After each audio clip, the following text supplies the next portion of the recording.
진행하도록 하겠습니다. 언제든지 좀 하실 말씀 있으시면은 말씀해 주시면은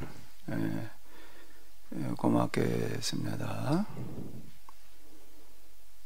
자, 일단 이제 마지막 부분 좀 봐야 될 텐데요.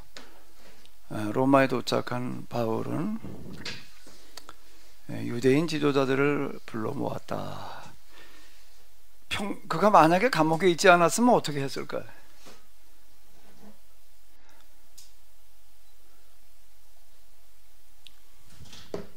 감옥에 아직도 감옥에, 이것도 감옥은 감옥인데 그런 매여있는 몸이 아니었으면 어떻게 했을까? 틀림없이 회당으로 갔을 거예요. 왜? 회당에 유대인 지도자들이 모여 있으니까. 틀림없이, 물론 교회도 같지만은 여기 지금 불러 모은 유대인 지도자들은 유대교 지도자들, 기독교 교회 지도자들이 아닌 이제 유대교 지도자들을 이야기를 하는 걸 텐데, 평소 같으면은 당연히 이제 어디로 가는가 하게 되면 회당으로 갔겠죠. 근데 회당으로 갈 수가 없으니까 이제 그 지도급에 해당되어지는 사람들, 회당장을 비롯해 가지고서 뭐 이런 사람들을 이제 불러 모았다라고 하는 건데요. 자, 이제 그들에게 하는 얘기가 있습니다. 이거 한번 잘 보시도록 하겠습니다. 형제 여러분, 나는 예루살렘의 유대인들 손에 잡혀서 고소를 당하여 로마 정부에 넘겨졌습니다. 우리 조상들이 전해준 관습을 한 번도 어긴 적이 없는데도 말입니다. 자, 요 얘기는 지금 뭔가 하게 되면은 유대교의 관습, 종교적인 관습을 어긴 적이 없다. 사도 바울은 기독교인이 된 다음에도 유대교의 관습을 유지하고 있었다. 물론 이방인들이 있는 데 가가지고 그렇게 하지는 않았다는 얘기지만은 그런 얘기가 되는 건데요. 로마 정부는 나를 재판하였지만, 로마 정부는 나를 재판하였지만 무슨 소리지? 로마 정부가 재판했다는 건 뭘 말하는 거예요? 근데 총독들에게 재판받은 걸 얘기를 하는 겁니다.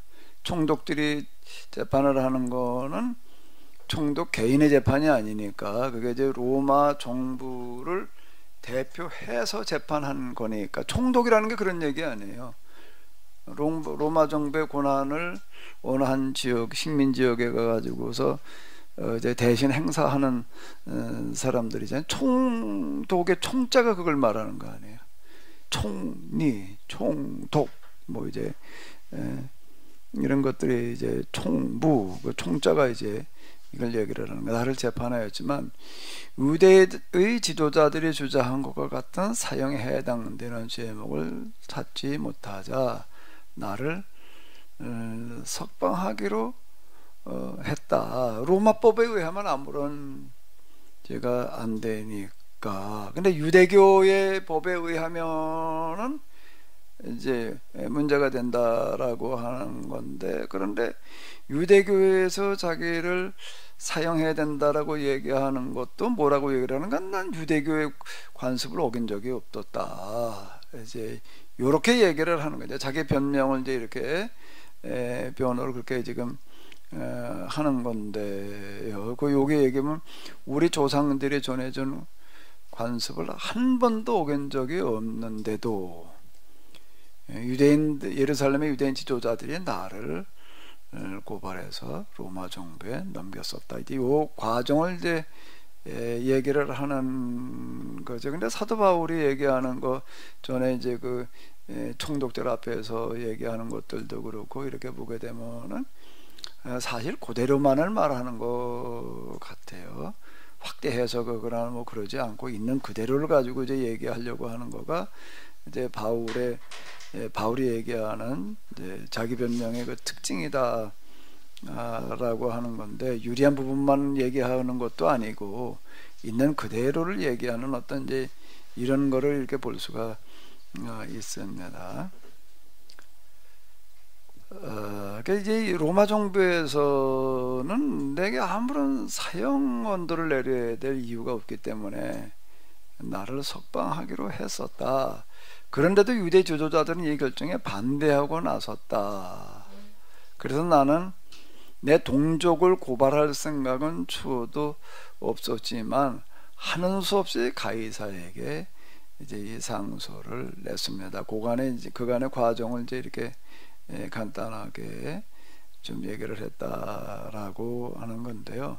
물론 여기 지금 기록되어져 있는 거는 사도 바울이 얘기한 거를 그대로 갖다가 그냥 녹취록으로 실어 놓은 건 아니고 이제 압축을 해가지고서 이제 누가가 대신 기록했다라고 하는 것을 이제 우리가 염두에 둬야 되겠죠. 사도 바울이 이렇게만 딱 말하고 끝나진 않았을 거 아니에요. 좀 더 상세하게 뭐 기타 등등 이제 이렇게 얘기를 했을 텐데 그걸 이제 누가는 이제 좀 간략하게 이제 이렇게 정리를 해서 기록을 했다라고 아마 이렇게 봐야 되지 않을까 이제 싶어요. 오늘 내가 여러분들 여기 오시라고 한 것은 이런 사정을 피차에 알고 지내기를 바라며, 근데 여기까지만은 아니라는 거예요. 서로 알고 지내자, 인사나 나누자, 뭐 그것만을 위해서는 아니고, 물론 이제 여기 지금 그가 얘기를 할 때 자기가 어떤 사람이었는지 출신이 뭔지 무슨 일을 하고 있었는지 기타 등등은 다 얘기를 이제 당연히 했겠죠. 요만만 딱 하지는 않았을 거고 처음 만났으니까 자기 뭐 베냐민 집하고 뭐 어쩌고 저쩌고 이제 우리가 알고 있는 그런 식의 얘기들 이제 쭈루루 이렇게 다 얘기를 했을 거고, 이제 또 이제 요 다음이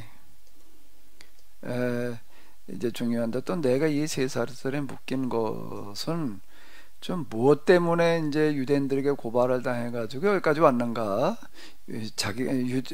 바울인 자기 자신을 생각할 땐 나는 유대교 관습을 어긴 적이 없다라고 말하지만은, 그런데 예루살렘의 유대인들은 그렇게 생각하지를 않고 자기가 사용에 해당되어진다라고 이렇게 판단을 했다라고 하는 건데, 그건 뭐 때문인가 하면, 또 내가 이 세 사슬에 묶인 것은 우리 이스라엘 사람들이 그렇게로 바라던 메시아가 오신 것을 믿기 때문이라는 것도 아울러 말씀드리고 싶었기 때문입니다.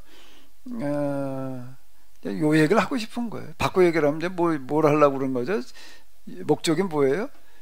전도할 목적이었다. 이제 이런 것들을 우리가 엿볼 수가 있습니다.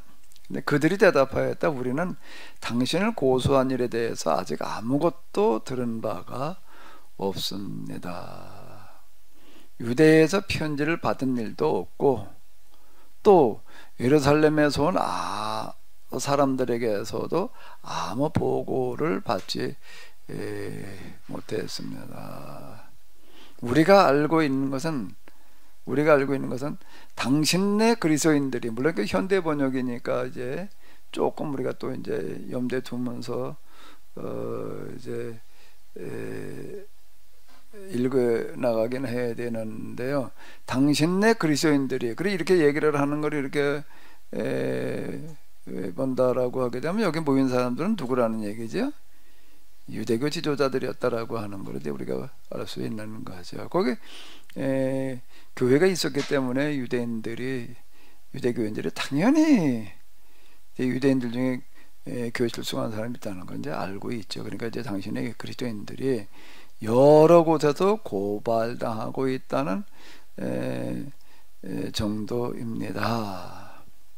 그러니 당신의 믿음에 대해서 직접, 우리는 별로 아는 게 없다, 그러니까 당신이 뭘 믿고 있는지에 대해서 좀 한번 직접 얘기를 해봐라, 이제 이렇게 이제 얘기를 하고 있습니다. 이렇게 해서 그들이 날짜를 정해두었다가 그날이 되자 많은 사람이 바울의 집에 모였다, 이렇게 얘기를 하는데, 그럼 이제 요게 우리가 알고 있는 것은 당신네 그리스도인들이 여러 곳에서 고발당하고 있다는 정도입니다. 그러니 당신의 믿음에 대해 직접 말씀해, 요 얘기를 통해서 우리가 또 하나 추정해낼 수 있는 게 뭐가 있을까요?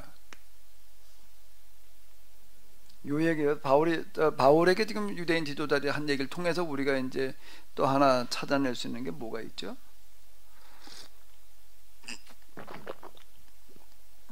이제 로마예요. 그냥 로마 제국의 수도 로마예요. 여기에는 그 로마라고 하는 도시는 당시 로마 쪽에서 제일 큰 도시예요. 이런 것들도 물론 내가 뭐 로마에 그다음 인구가 얼마나 됐었고 어쩌고 저쩌고 다 파악해서 이제 그것까지는 다 기억이 안 나고 이것은 뭐 그게 그렇게 중요한 것도 아니고요. 알렉산드리아가 한 100여만 됐다 그러니까 여기 이제 그보다 훨씬 더 이제 컸다라는 그런 얘기가 이렇게 되는 건데요. 그러니까 유대인들도 상당수가 있었어요. 그러니까 유대인들 가운데 또 누가 있는 거죠? 유대교 교인들이 물론 이제 대부분이겠지만 또 그 중에 많은 사람들이 누가 있는 거죠? 교회 교인들인 그렇기 때문에 거기 이제 유대인들 가운데 기독교를 믿는 사람들이 그쪽을 믿는 사람들이 있다는 것도 알고 있어요. 근데 우리는 당신들이 뭘 믿고 있는지를 잘 모른다 이렇게 얘기를 하는 거예요. 그죠? 그러니 당신의 믿음에 대해서 직접 얘기를 우리가 알고 있는 거 그리스도인들이 여기저기서 고발당하고 있다. 그냥 그 정도나 아는 거지 뭘 믿고 있는지를 잘 모른다. 근데 사도 바울은 그 자리에서 얘기할 수도 있었을 텐데 사도 바울은 그 자리에서 얘기를 하면 될 거 아니에요. 그렇게 하지를 않았다는 거예요. 왜? 날짜 정했대요. 그날이 되자 아마 이 시간 늦었어 그래 그냥 뭐 그날 얘기를 안 했을 수도 있고 왜 그때 직접 얘기하지 않았는지. 근데 뒤에 정황을 이렇게 보게 되면은 그거는 아니었던 것 같아요. 많은 사람이 바울의 집에 모였다는 걸 보니까 그 시간에는 누구만 온 거야 지금? 대표성을 띈 사람만 온 거고 어떻게 하기 위해서요? 그럼 관심 있는 사람들 한번 다 오십시오라고 이렇게 소문해가지고 더 많은 사람을 모이게 하기 위한 그런 방식이었다라고 이제 생각할 수가 있는데 이게 사도 바울이 뭘 하는 걸 보게 되면은 참 이제 이렇게 움직이는 거예요. 이제 우리가 여기서 이제 추적해 볼 수 있는 건데 그거는 그 이전에 요 구절 가지고서 우리가 또 하나 찾아내야 될 부분은 뭘까? 자, 로마의 회당은 하나만은 물론 아니었을 거예요. 로마의 시니까 워낙 크니까. 그리고 유대인들의 회당이라는 거는 수백 명, 수천 명 한꺼번에 모이게 하는 데가 아니에요. 몇십 명씩 나눠놓기 때문에. 예루살렘에도 회당이 여러 곳이 있었다고요. 예루살렘에도요. 한 군데만 있는 게 아니고 그 중에 하나가 리버티 회당이라는 데도 있었단 말이야. 자유인의 회당이라는 데 있었다. 이제 이렇게 이제 얘기를 하는데 이제 회당은 여러 군데 이제 있어요. 교회는 그렇게 여러 군데 나뉘어져 그러고 있지를 않았을 것 같아요. 원거리면은 거기도 따로 모인다라고 했는데 로마 시내에도 또 그렇게 뭐 교회가 지금 뭐냐고는 몇 개씩 있어 이렇게 우리가 추정해 보기에는 이제 어려운데 그런데 어땠다는 거예요? 상황이 이런데 유대인들 우리는 당신들이 여러 곳에 고발당하고 있다는 거 외에는 아는 게 없다. 뭘 믿는지를 아는 게 없다. 그럼 뭘 말하는 거죠? 이 얘기를 뒤집어 놓고 보면은 그 당시 로마에 있는 교인들 가운데 그 대부분이 유대인들이었을 텐데 이때까지는 그런데 어땠다는 거예요? 유대교의 회당에 가가지고서 전도한 사람이 없었다는 얘기가 되는 거예요. 바울은 도착하자마자 뭘부터 하나? 회당의 각 지도자들부터 모아서 그들부터 얘기를 하는데 그리고 바울은 어디 갔을 때마다 꼭 회당에 가가지고도 먼저 전도를 하잖아요. 회당에 가가지고 그러니까 이게 요게 다른 거예요. 그러니까 이제 요게 다른 부분이에요. 이런 부분들이 누구도 아직 회당에 가가지고도 직접 전도한 사람들이 없었다. 그 소문으로만 그냥 이 사람들 그저 이렇게 좀 듣고 있었다. 이제 요렇게 얘기를 하고 있는 거죠. 이게 바울과 이제 다른 교인들의 그 차이점, 같은 유대 교인들이었으면서 차이는 바로 이제 요런 부분에 있는 거 같아요. 진상의 집사님 같으면 어떻게 했을 거예요? 진상의 집사님 그때 로마 교인이었다며.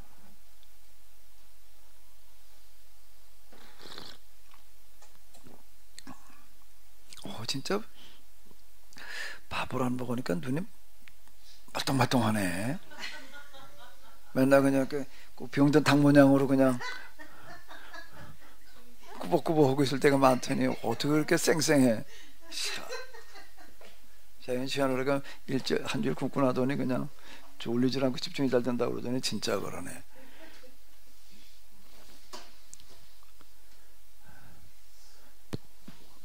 말 시키지 말래더니 아니 근데요 목사님 21절 위에 21절 있잖아요. 사도 바울이 선교 여행을 하면서 가는 곳마다 그쪽 유대인들에게 엄청나게 이제 핍박을 받고 막 죽임을 당할 정도로 고난이 엄청 심하고 그랬잖아요. 그러니까 유대교 율법을 파괴하는 자다 그러면서 그렇게 했는데 왜 로마에 있는 교회, 로마에 있는 그 유대인 지도자들에게는 바울이 유대교 그 율법을 파괴하는 그 극악한 나쁜 사람이니까 혹시 로마에 오더라도 그를 그대로 둬서는 안 된다. 내지는 뭐 그 위에 보면은 유대에서 또는 뭐 예루살렘에서 온 사람들에게 아무 보고를 받지 못했다는 거가 좀 왜 그랬을까요? 글쎄 그건 누구한테 물어보든지 바울한테 물어봐야 될 텐데 우리가 초정해 보건대 이유 중에 하나가 뭐가 있는가 하면 여기는 어디라는 거예요?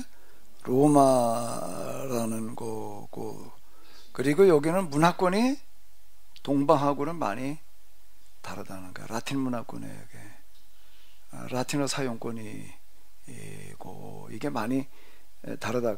여기 지금 이쪽 동방은 헬라 문화권이에요. 뭐예요? 헬라어 문화권. 여기는 라틴어 문화권. 이런 유대인들이 정통 유대인들이 아니라 그냥 디아스포라 유대 지도자들이라고 그런 게 맞죠? 그거는 다른 지역도 마찬가지죠. 디아스포라인 거는 동방의 회당에도 있는 유대인들도 그다 디아스포라인 거는 같을 텐데 그 부분. 여기는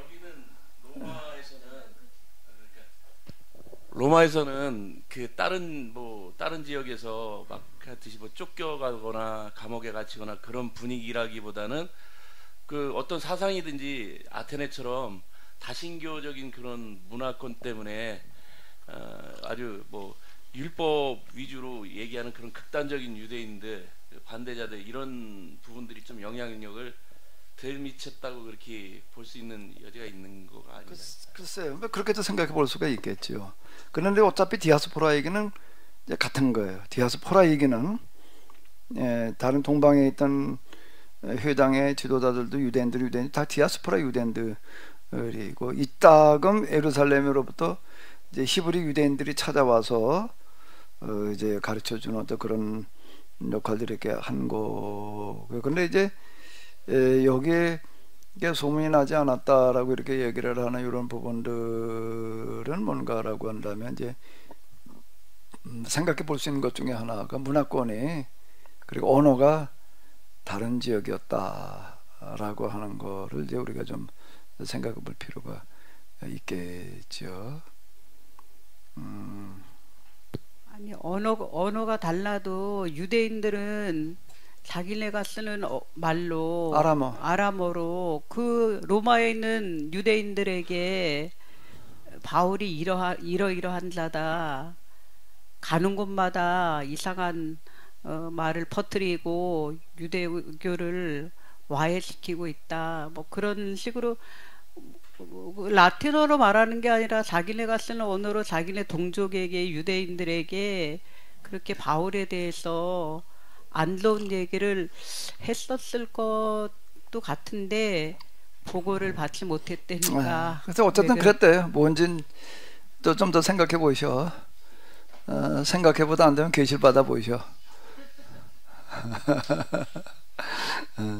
자, 어쨌든 이제 사도 바울은 이제 첫 번째로 왔던 사람들은 소수의 지도자급이 왔던 거고, 두 번째에는 이제 바울의 얘기를 좀 듣고자 더 많은 사람들이 이제 모였다. 많은 사람들이 바울의 집에 모였다. 이제 요것도 이제 바울이 이렇게 이제 이렇게 상황을 만들어가는 거다라고 이렇게 봐야지 될 거 같아요. 그러니까 사도 바울은 참 이런 부분에서 좀 유능한 사람이었던 것 같아.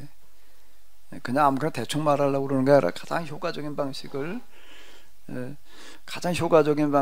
찾아내 가지고 말하는 사람, 그런 상황을 또 만들어가는 사람, 이제 이렇게 볼 수가 있는데, 그러니까 그런 성과를 거뒀겠지요. 에베소에서 나눈 그 거두는 성과, 그 두란노 손에 가가지고서 그걸 이렇게 할 생각을 했다는 것도 참 그건 바울이었기 때문에 그런 생각을 할 수 있었을 것 같아요. 옆에 누가 말해가지고서 그렇게 한 건 아닌 것 같고, 아마 바울 스스로가 그렇게 찾아냈던 이제 방식인 것 같은데, 이게 바울은 그들에게 하나님 나라를 설명하고, 이제 순서가 하나님 나라를 설명하고, 그 이제 하나님 나라를 설명했다는 거는 유대인들이 생각하는 하나님 나라와 이제 좀 다른 새로운 해석을 했다는 그런 이야기가 되는 거고요. 모세의 5책과 예언서를 통해 예시된 예수님에 대하여 가르쳤다. 그의 설교는 참 이게 아마 첫 번째 모였을 때에는 좀 아무래도 뭐 오후쯤이 아니었을까. 그래서 사도 바울이 의도한 거는 뭐죠? 그의 설교는 누가는 이걸 기록해 놨어요. 이건 누가가 써놓은 거예요. 이거는 특징이 하나가 뭐라는 거예요? 사도 바울은 그 사람들 모이게 하는데 언제 모이게 했다는 거예요? 아침에 모이게 해가지고서 언제까지? 저녁까지 계속되었다. 이게 한번 생각을 해봐야 돼. 바울이 거주하는 집이에요. 여기 이제 모였다는 거는 그냥 그 사도 바울이 있던 집이 얼마나 컸는지 모르지만은 그 뭐 방 안에만 모이지 않고 방 바깥에까지 아마 이렇게 좀 모여 있지 않았을까. 많은 사람들이 모였다. 그러니까. 근데 이 사람들에게 이제 이야기를 하는데 지금 뭐냐면 확성기가 있을 때가 아니잖아요. 육성으로 얘기를 해야 되잖아요. 그 육성으로 얘기를 하려면은 어떻게 해야 되나? 어이, 목소리 크게 해야 되는 거예요. 목소리 크게 해가지고 말하는 거는 굉장히 힘든 거예요. 바깥에 있는 사람이 들어야 될 거 아니에요. 이게 여기서도 제가 지금 이거 끄고 하면 어떨까? 저 뒤에도 물론 들리겠지만은 저 뒤에까지 내가 이거 없이 하려면은 말을 더 크게 해야지. 네. 크게 하면 할수록 또 어떨까요? 에너지 소비가 많죠. 근데 어떻게 했다는 거예요? 아침에 시작하여 저녁까지. 우리가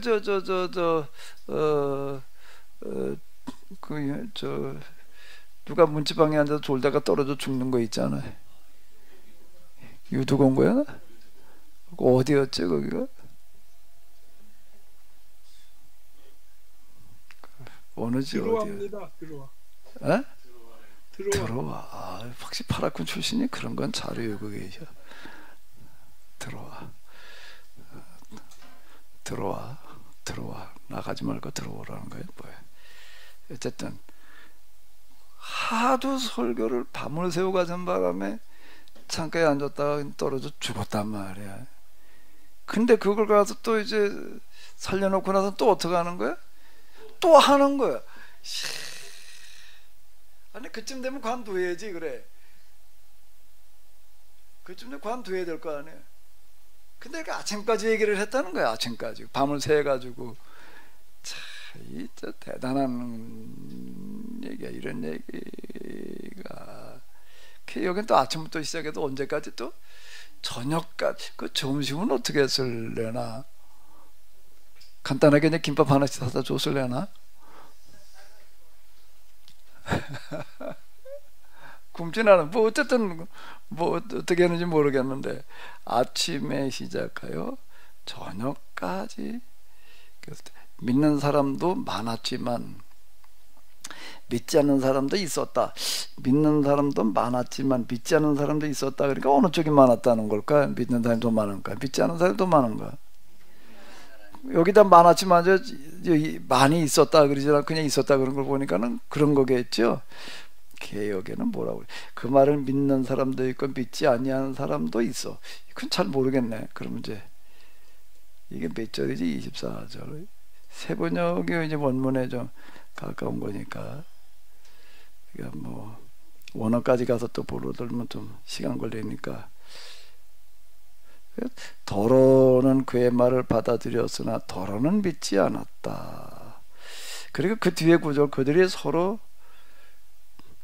이렇게 교내가 엇갈린 채로 흩어질 때 바울은 이런 말 한마디 해야 돼. 그러니까 보니까 아마 미국의 요구는 믿는 사람도 많았지만 믿지 않는 사람도 있었다는 것보다는 더러는 그의 말을 받아들였지만 더러는 믿지 않았다. 한 반반이었다는 얘기가 원문에 가까운 것 같으네요. 그건 개정개혁도 그렇고요. 그들이 이렇게 교내가 서로 엇갈린 채로 흩어질 때 바울은 이런 말을 한마디 더 했다. 성령께서 예언자 이사야를 통해서 여러분의 조상에게 하신 말씀이 적절합니다. 곧 이런 말씀입니다. 이 백성에 가서 말하여라. 너희가 보기 듣기는 들어도 깨닫지 못하고 보기는 보아도 알지 못한다. 이거 우리가 뭐 개정개혁에서 많이 얘기했던 거잖아요. 너희가 듣기는 들어도 도무지 깨닫지 못하며 보기는 보아도 도무지 알지 못하는도다. 이 백성들의 마음이 우둔하여져서 그 귀로는 둔하게 듣고 그 눈으로 감았으니 이는 눈으로 보고 귀로 듣고 마음으로 깨달아 돌아오면 내가 고쳐줄까 함이라 하였으니. 요 구절은 뭔 얘기인가라고 하게 되면 요건 뭐 할 때 선언하는 얘기죠. 들어도 이사야서에서 누가 우리를 위하여 갈고 내가 여기 있나이다 나를 보내소서 뭐고 육장 얘기 그런 거 있잖아요. 가서 뭐라고 얘기를 해야 됩니까? 그랬더니 들어도 듣지 못하게 하고 보아도 보지 못하게 하고 깨닫고 돌아와 믿지 못하게 해라. 돌아와 믿을까 두려워함인가 뭐 그렇게 나와 있나 뭐 원문은 그럴 거예요. 이게 나는 굉장히 이해가 안 되던 구절이에요. 말해서 듣게 해야 되고 믿게 해야지. 듣고 돌아와 믿을까 두려워함이란 말이야. 듣지 못하게 해놔라. 이게 참 이해가 안 되는 구절이었는데 그냥 뭘 가도 얘기를 하는가 하게 되면 이제 계약이 파악이 됐다는 걸 선언해라. 이건 예수님께서도 똑같이 하신 말씀이에요. 그 이후 이제 계약 파기를 선언하는 말씀이 이 말씀이었던 요 구절을 유대인들도 잘 알아요. 요 구절을. 그래서 이 구절을 얘기를 했다. 이제 뭔가라고 하게 되면 지금 뭔 얘기인가 하게 되면은 이건 사실 유대인들에게 선언할 수 있는 가장 심각한 말씀이라고요. 가장 도전적인 얘기이고 오늘 우리가 느끼는 거하고 그 당시 느껴지는 거하고는 이제 이건 다른 얘기거든요. 유대인들은 잘 알아. 이 구절이 무슨 구절인지를. 이걸 선언했다라고 하는 거는 뭔가라고 해도 사도 바울은 이제 유대인들의 멸망에 임박해 있다라고 하는 거를 피부로 느끼고 있었다는 얘기가 이렇게 되는 거예요. 실제로 몇 년 뒤에 유대인들이 다시 멸망을 당했으니까 그가 예루살렘으로 올라갔던 이유도 이것 때문이었다는 걸 지금 우리가 여기서 엿볼 수 있는 거죠. 이걸 선언했다라고 합니다. 그 자리에서 계약 파기를 선언했다. 그리고 또 요 말이 있습니다. 곧 이런 말씀입니다. 이 백성에게 가서 말하여라. 요 구절일까지를 얘기를 하는 거는 이게 무슨 얘기일까요? 이 구절은 뭘 뜻하는 거지? 이 백성이 가서 말하여라라는 구절까지 언급을 해놓은 거는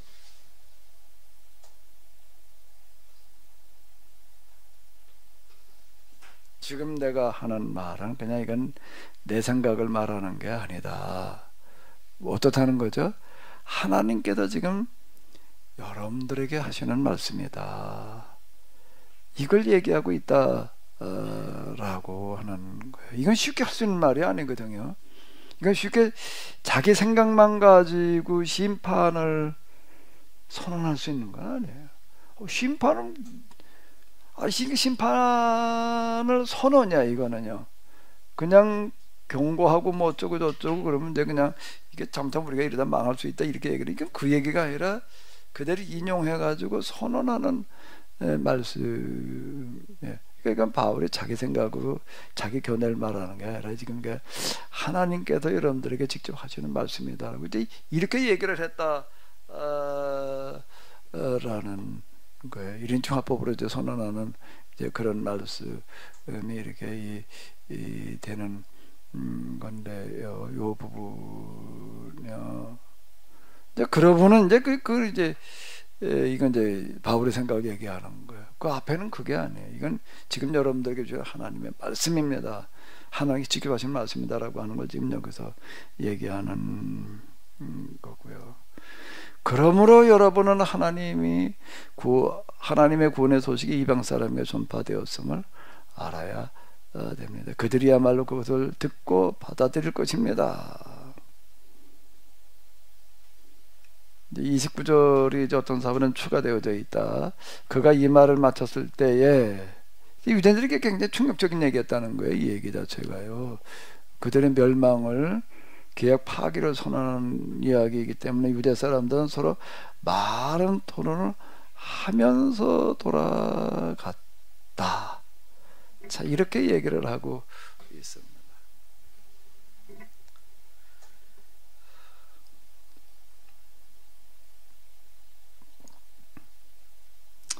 바울은 자기가 얻은 새 집에서 꼭 2해 동안을 지내면서, 이건 뭘 말하는 거죠? 그가 재판을 받아가지고 석방이 되는데 몇 년이 걸렸다는 거예요? 2년이 걸렸다. 그러니까 이제 금방 재판이 진행되어진 게 아니라는 이야기가 이게 되는 거죠. 황제한테 재판을 받는 건데 직접.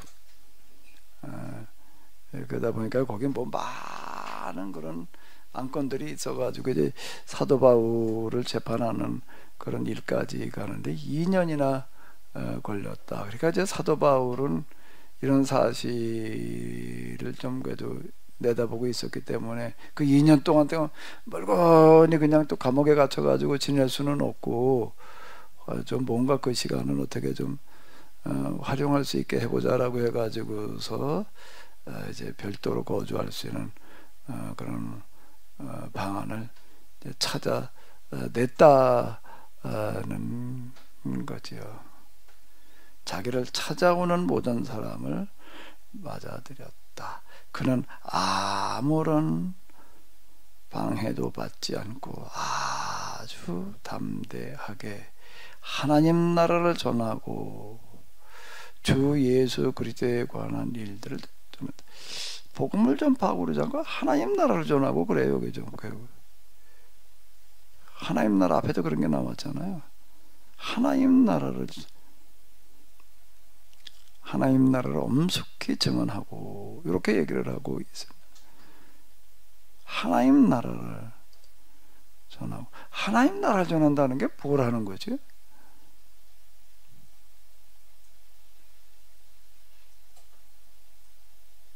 복음을 전했다는 것은 오늘 우리가 이제 복음주의 시대를 살아가고 있는 오늘 우리는 복음을 전했다는 거는 뭘 얘기를 해요? 복음을 전한다는 건 뭘 얘기한 거죠? 여기서 지금 예수님을 어떻게 하라는 거예요? 구세주로 영접해라. 그러면 구원을 받는다. 그리고 그 다음에 어떻게 된다고요? 하나님 나라에 간다. 거기 이런 도식이지요? 여기서 하나님 나라의 삶을 산다. 여기다 초점 맞추는 게 아니잖아요. 구원의 개념을. 그죠? 여기서 이렇게 구원을 받아가지고 있다가 죽은 다음에 하나님 나라에 간다. 어떻게 되나요? 그건 아닌 것 같아요. 지구촌 교회에서는 어떻게 가르쳐요? 이 지구촌 교회가 지구에 하나님 나라가 있다고 가르쳐. 지구촌 교회인가? 네, 네. 그렇게 대부분 얘기하죠. 지금 우리가 그렇게 얘기를 생각을 하죠. 구원은 받았는데 구원은 받은 확신을, 내적인 확신을 가지고 있는 거고, 하나님 나라가 지금 여기다 그렇게 말하지는 않잖아요. 그제 죽은 다음에 하나님 나라 간다. 이렇게 이해하는 게 맞죠. 대부분 지구촌 교회도 그렇게 얘기하죠. 예, 지구가 하나님 나라다 그러지는 않을 거 아니에요. 난 또 지구촌이어가지고도. 근데 그렇다면, 근데 여기는 지금 하나님 나라를 전했다는 거예요. 그 하나님 나라를 전했다는 건 뭘 전하는 거지?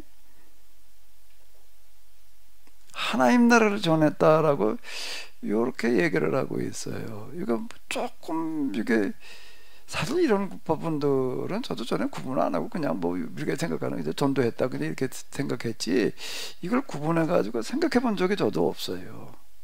근데 그냥 하나님 나라를 전파했다는 겁니다. 그걸 거듭 얘기를 하고 있어요.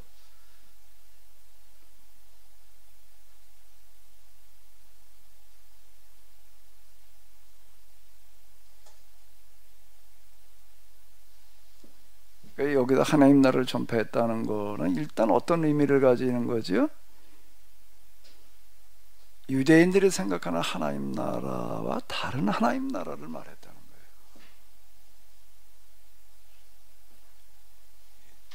유대인이 생각하는 하나님 나라는 어떤 하나님 나라일까요? 유대인이 생각하는 하나님 나라는 어떤, 뭐 유대인만 가는 나라?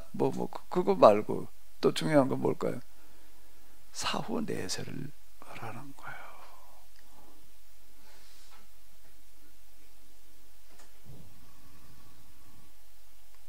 나를 믿는 자는 죽어도 살겠고 무릇 살아서 나를 믿는 자는 영원히 뭐죠? 그 다음에 살리니. 그 얘기는 그 당시 유대인들이 믿고 있던 하나님 나라와 다른 하나님 나라를 말하는 거라고요. 죽어도 살겠고 여기서 나를 믿는 자는 영원히 죽지 아니하리니. 그래서 마르다 마리아는 여태까지 살아있죠. 영원히 죽지 않는다고 그랬으니까 지금 살아있어야 될 거 아니야. 몽골 목사님, 네. 마리아는 어디 있어 지금? 마르다 마리아는 어디에 살고 있어? 주무시고 계시죠. 영원히 죽지 아니하리니. 아직은 주무시고 계시죠. 주무시 가서 좀 깨워봐. 제가 어떻게? 그건 예수님께서 다시 올 때 천사장의 나팔 소리가 깨우는 건가? 그 잠은? 자, 지금 사도 바울은 그 당시 유대인들이 생각하던 것과 다른 하나님 나라를 말했다라고 하는 건데, 그 하나님 나라가 어때야 된다는 거죠. 어떤 하나님 나라예요? 오늘 우리는 하나님 나라를 어떻게 생각하나요? 유대인들은 어떻게 생각을 했는가 하게 되면은 죽은 다음에 가는 하나님 나라로 생각을 했어요. 오늘 우리는요? 오늘 우리는 그거와 또 같이 생각을 하나요? 다르게 생각을 하나요? 이은정 사모님 한 말씀 해보세요. 여태까지는 그렇게 생각했었는데 이제 저희가 이제 생각이 이제 바뀌게 된 것 같습니다. 유대인들이 생각하던 메시아라고 하는 게 있습니다. 메시아, 유대인의 메시아가 있는데, 유대인의 메시아는 어떤 메시아인가 하게 되면은 자기들이 지금 로마의 지배하에 있고 뭐 어쩌고 저쩌고 하는데, 근데 어떻게 하면 된다는 거예요? 메시아가 오면 메시아가 그걸 다 해결해 준다, 이렇게 생각하는 메시아. 그래서 초인적인 메시아이고, 그는 그다음 먹는 문제를 뭘 어떻게 해결을 해주고 로마 군대를 뭐 어떻게 이제 격파하고 이게 공성전 즉 성을 이제 이렇게 공략을 하는데 고대에 있어서 성을 공략한다는 거는 굉장히 어렵습니다. 성을 하나 제대로 쌓아놓고 있으면은요 아무리 많은 군대가 몰려와도 해볼 방법이 없는 거예요. 그 공성전 성을 공략한다는 거는 굉장히 어려워요. 그러니까 유일한 방법이 무슨 방법이었을까요?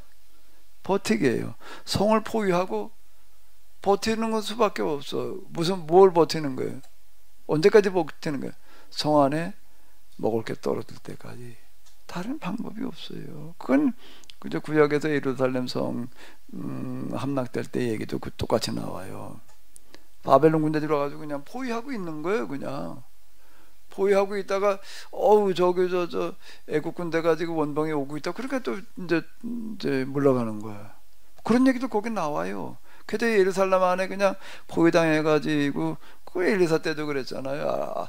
아람 군대가 와가지고 예루살렘 성을 포위하고서 그냥 있는 바람에 여기 이제 양식이 떨어져가지고서 어떻게 되는 거예요? 이제 뭐 양식 값이 그냥 천정부지로 올라가가지고서 무슨 우리 같으면 돼지 대가리 하나가 얼마, 그럼 낙이 머리가 하나 얼마인지 이러니 이게 뭐 어마어마하게 비싸. 근데 그 사 먹을 수가 없지. 양식이 없는 게 아니야. 엄청 비싸다 못 사.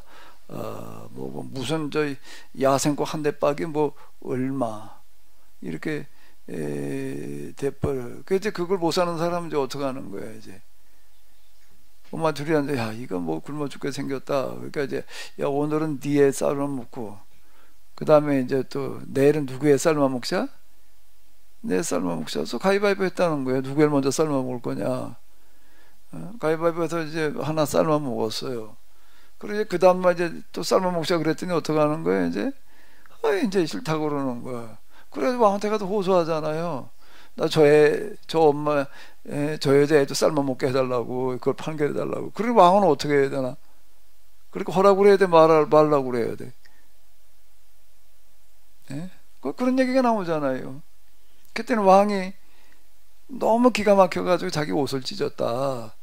옷을 찢었더니 이게 뭐 어쨌든 내가 지금 왕으로 있으니까 뭐가 어떻게든 내 책임 안 해요. 근데 백성들이 애를 쌀만 먹고 앉아요. 그것도 애엄마가 자기 애를 쌀만 먹었다 이런 얘기를 들으니까 견딜 수가 없는 거예요. 그럼 또 분노가 치밀었어요. 무슨 분노가 치밀었을까? 이 엘리사는 여기서 뭔가 방법을 찾아낼 수 있을 텐데 이제 엘리사 탓을 하는 거예요. 이제 이자가 말이야 그냥 이런 상황을 뻔히 알면서도 그냥 가만히 앉아 있다. 그 이전에는 그는 엘리사를 어떻게 했는가 하면 아주 이스라엘의 병거에 내어보죠. 그랬었는데 이 어떤 여자가 와가지고서 애쌀만 먹게 해달라고 그런 소리를 듣고 나가지고서는 이제 이게 견딜 수가 없어져 가지고서 내가 엘리사를 그냥 두면 사람이 아니다 이제. 그리고 죽이러 가는 그런 얘기 나오잖아요. 그런 얘기가 이렇게 나오는 어떤 이런 거 우리가 이렇게 볼 수가 있는데 그 얘기예요. 성을 보유하고 양식이 떨어질 때까지 기다릴 수밖에 없는 게 고대 상황. 그러니까 몇 년 걸리는 거예요, 이게요. 몇 년. 근데 이제 유대인들은 그 메시아가 오면 어떻게 하느냐 이제. 그것도 몇 년 기다리냐? 아니라는 거예요. 그냥 초인적인 능력을 가지고 있어도 어떻게 한다는 거예요. 성이 무너지게 여리고 성이 무너졌듯이 무너져서 무용지물이 되게끔 만들어 넣는다. 그래도 뭘 가지고 또 뭐 솔방울을 가지고 무슨 문제를 해결해 주고 이제 이러고 나오는 거예요. 이제 그런 얘기가 이제 유대교인들의 그 문헌에는 많이 나와요. 그 메시아가 오면은 이런 초자연적인 능력으로다가 이제 이런 문제들 우리가 당면한 문제들 다 해결해 준다. 메시아를 그렇게 생각하고 이제 뭘 하는 거예요? 그러면은요, 뭘 해야 돼요? 메시아가 올 날만 손꼽아 기다리는. 그 유대인들은 지금도 어떻게 하고 있을까? 그 메시아를 아직도 기다리고 있어요. 그래서 6월절 행사 때 귀빈석을 쭉 만들어 놓는데 그래서 오면 저기 뭐 제사장들 뭐 누구 라피 뭐 어쩌고 저쩌고 이제 이렇게 주루를 이제 이렇게 하는 좌석을 배치를 해요. 근데 가운데 좌석이 하나가 있어요. 거기는 누구의 좌석일까? 메시아. 그래, 그건 어떻게 놔둬. 메시아가 오면 앉을 자리를 지금도 남겨놓고 메시아의 의자를 만들어 놓고 거기 와서 앉아주기를, 앉아서 자기들의 당면한 세상 모든 문제들을 다 해결해 주기를 어떻게 하는 거예요? 기다리는 거예요. 오늘 우리는 어떻게 생각을 하나? 오늘 우리는 어떻게 생각을 해요? 우리가 지금 당면한 문제가 많아. 뭐 병자들의 문제도 있고 가난한 자들의 문제도 있고 뭐 요즘은 또 뭐 대멸종이래나 뭐 어쩌태나 뭐 이런 문제도 있고 뭐 그럼 어떻게 해야 되나? 어떻게 하고 있나 실제로? 어떻게 하면 되죠? 예수님 오실 때가 가까워졌다. 그 예수님께서 오시면은 어떻게 한다? 단번에 해결하신다. 우리는 예수님께서 오시면은 단번에 어떻게, 거기까지는 별로 연구를 안 해. 유대인들은 그것까지 다 연구를 했어요. 먹는 문제를 어떻게 해결하고 뭐는 어떻게 해결하고 뭐는 어떻게 해결하고 그는 말이야 뭐 누구의 후손으로 오고 뭐 별로 뭐 연구들을 다 했는데 우리는 그렇게까지는 연구를 안 해. 단지 오시면 어떻게 된다? 해결된다. 여기다가 이제 비중을 둬요. 그러면 오늘 우리가 생각하는 메시아관은 유대인들의 메시아관하고 어때요? 좀 비슷해요? 달라요? 비슷해요. 우리 단지 우리는 오셨던 메시아가 가셨는데 다시 오신다. 이게 달라. 그래 메시아가 오면 우리의 지금 당면 문제를 다 그분이 해결해 놓는다. 그래서 기다리는 거예요. 기다리는 거예요. 그럼 유대교인들이 생각한 하나님 나라도 비슷해. 죽은 다음에 가는 하나님 나라. 와서 다 해결해 주시는 메시아. 이게 뭐. 근데 바울은 지금 그렇게 얘기를 하는가. 지금 뭔가 하게 되면은 하나님 나라에 관해서 말했다라고 얘기를 할 때에는 유대인들이 생각하는 그 하나님 나라 또 얘기했다는 걸까요? 그건 몰라가지고 또 얘기를 해. 하나님 나라는 그렇게 생각할 게 아니다. 메시아에 대해서도 가르쳤다는 거예요. 메시아에 대해서도 이제 가르쳤는데 바울이 얘기하는 하나님 나라, 바울이 얘기하는 메시아는 유대인들이 생각하는 것과는 달랐다. 특히 하나님 나라에 관해서 가르쳤다는 얘기는 죽은 다음에 가는 하나님 나라가 있어요. 여기서 우리가 지금 만들어가야 될, 여기서 시작되는 하나님 나라여야 될까요? 당연히 뭐여야 돼? 여기서 지금 이미 시작된 거예요. 완성은 아직이에요. 이제 요걸 때 이제 요렇게 해줄 때 얘기를 해. 이미와 아직 사이에 있대나? 이미 시작되었어요. 그러나 아직 완성된 건 아니다. 이제 신학자들은 이제 주로 이제 이렇게 얘기를 합니다. 신학자들은 이미와 아직 사이에 우리가 있다. 그래서 여기 하면 시작돼서 완성되진 않았다. 그러지만 교회에서는 그렇게 가르치나? 교회에서는 뭐라고 그러나? 이미 시작됐다? 이미 뭐가 시작됐다고? 내가 구원받았다. 하나님 나라가 시작되어졌다라고 생각하는 것보다 여기서 이미 우리는 뭘 받았다? 구원받았다. 10원은 어디 가서 받는 거고? 거기 가면 이제 뭐 천국 가면 상급이 있고 이제 요렇게 얘기를 한다. 이미 구원받았고 하나님 나라는 죽은 다음에 간다. 이제 신학자들은 그렇게 얘기하지는 않습니다. 이미 하나님 나라가 여기서 이미 시작이 되어졌고 완성은 아직 남아있다. 근데 이미와 뭐 사이라고요? 아직 사이에 지금 우리는 놓여 있다. 이렇게 이제 얘기를 하는데 예수님이 오시면은 완성된다. 이렇게 얘기를 하는데 여기서 좀 더 강조해야 될 부분은 뭔가 하면 이미 시작된 하나님 나라를 누가 만들어 가야 된다는 거죠? 우리가 지금 여기서 만들어 가야 되는 거예요. 하나님의 좋으신 가운데. 그게 다른 겁니다. 지금 여기서 우리가 해야 되는 거예요. 하나님 나라 우리가 만들어가야 되는 거지. 하나님 나라가 완성되기를 예수님이 오셔서 완성시키기를 기다리고만 있어서는 이건 기다리는 신앙이야. 이거는 기다리는 신앙이에요. 그래가지고 기다리는 동안에 이제 2000년이나 기다렸어요. 그러다 보니까 어떻게 되고 있죠? 모가지가 점점 지금 기다리고 있어요. 왜? 어떻게 기다리니까? 그냥 기다리는 게 아니라 어떻게 기다려서? 목이 빠지도록 기다리다 보니까 이놈 목이 자꾸 빠져나오고 있다고요, 지금. 그래가지고 저 기독교인들의 모가지는 뭐보다 길어요?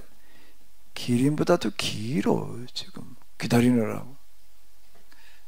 진상희 집사님 목도 좀 길어진 것 같아. 우리 저 몽물 목사님 목은 얼마나 긴가? 저는 안 깁니다. 왜 안 길어? 그 멀리 그거 그걸 안 보고 있어서. 머리하고 어깨하고 가까워서 안 길어요? 그 이제 사도 바울의 그는 아무런 방해도 받지 않고 아주 담대하게 하나님 나라를 전하고 주위에서 그리스도에 관한 일들을 가르쳤다라고 하는 것을 끝이 나고 있습니다. 오늘 이제 로마 사도행전의 끝이 났는데요.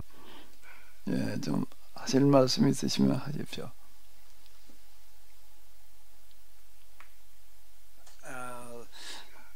사도행전과 바울서신은 3번에 걸쳐서 했는데요. 중간에 또 한 학기는 건너뛰었고. 이현원 장로님 뭐 하실 말씀 있으면 좀 하세요. 하실 말씀이 얼굴에 보니까 좀 많이 있으신 것 같은데.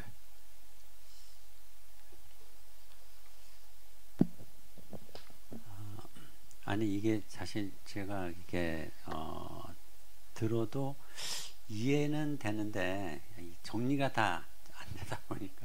어느 부분이요?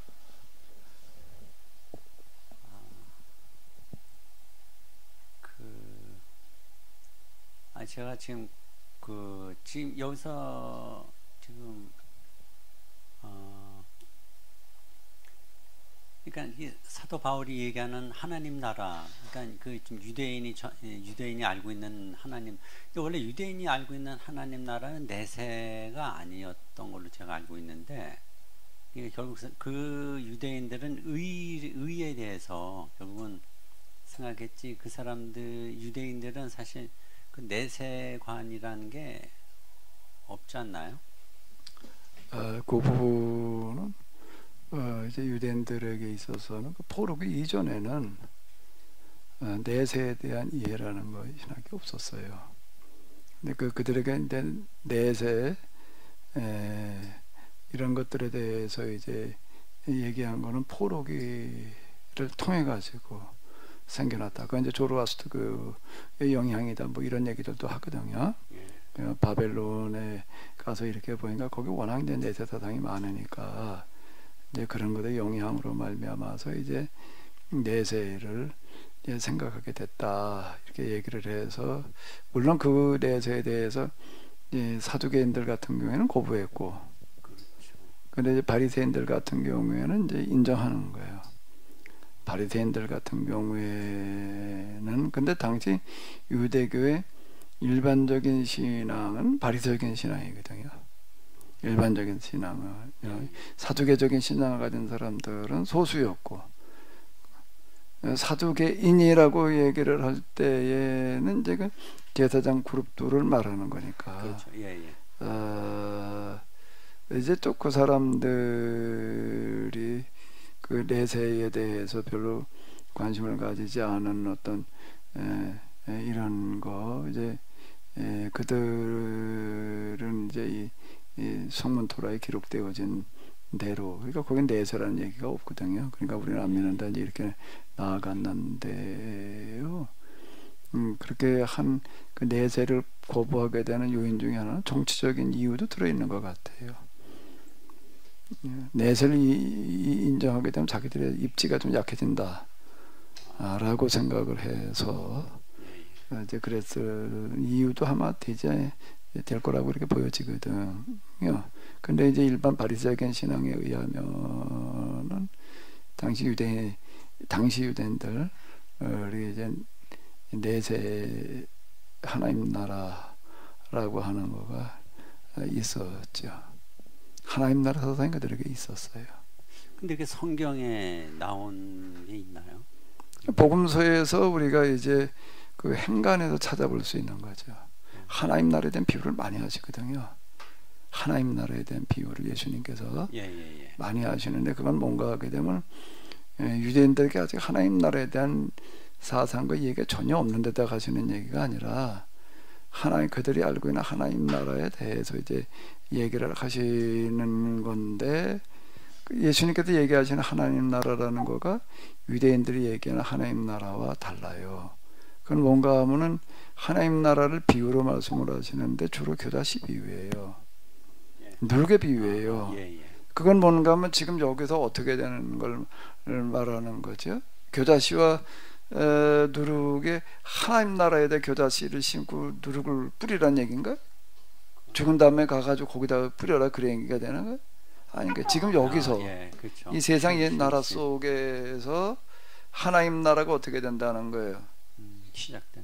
시작되어져서 확산되어져 나가야 된다. 그들에게 하나님 나라 사상이 어디 있다라고 생각했다는 거는 또 뭐에도 우리가 엿볼 수 있는가 하면 하나님 나라는 여기 있다 저기 있다 할 것이 아니요. 그 얘기는 뭔가 하면 지금 유대인들은 하나님 나라 여기 있다 저기 있다라고 말을 하고 있었다는 얘기가 되는 거거든요.